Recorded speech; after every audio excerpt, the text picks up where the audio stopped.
Pronti? 1, 2, 3. Convalidato il segnale e in vantaggio ci va Stecca Dimar attaccata da Zemellino che in breve passa a condurre. Zemellino leader dunque su a Stecca Dimar che si mantiene in seconda posizione davanti a Citrosodina Oil.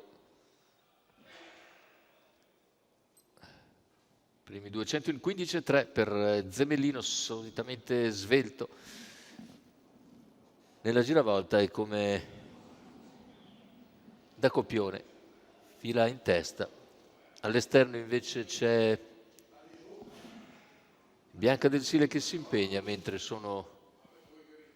è in coda Enia di Bielle che ha avuto un'incertezza. E intanto se ne va i primi 600 metri di gara in 45,5, andatura che è sostenuta da parte di Zemellino.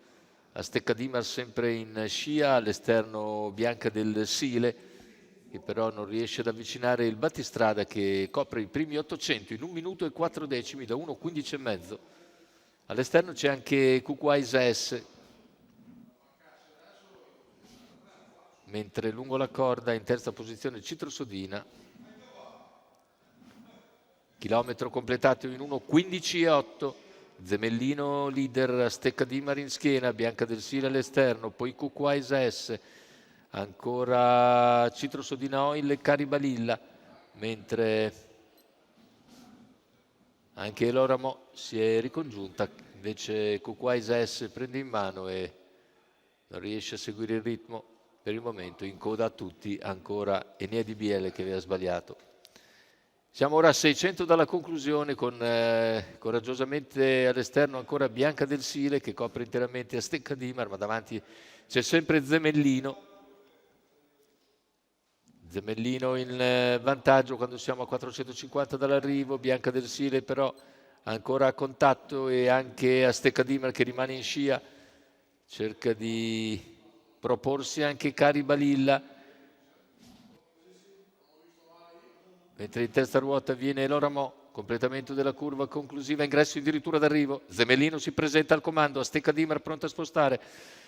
Zemellino in vantaggio, allunga nel finale. Zemellino viene a concludere isolato in avanti la lotta per il secondo posto.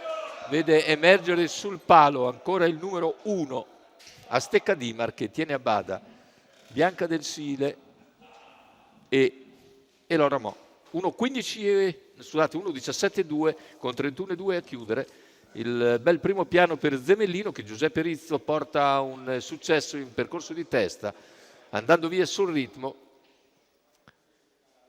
e controllando poi, anzi accelerando nel finale per vincere davvero molto molto agevolmente. Zemellino, Giuseppe Rizzo e Adrian Gioni, la proprietà dello stesso Giuseppe Rizzo.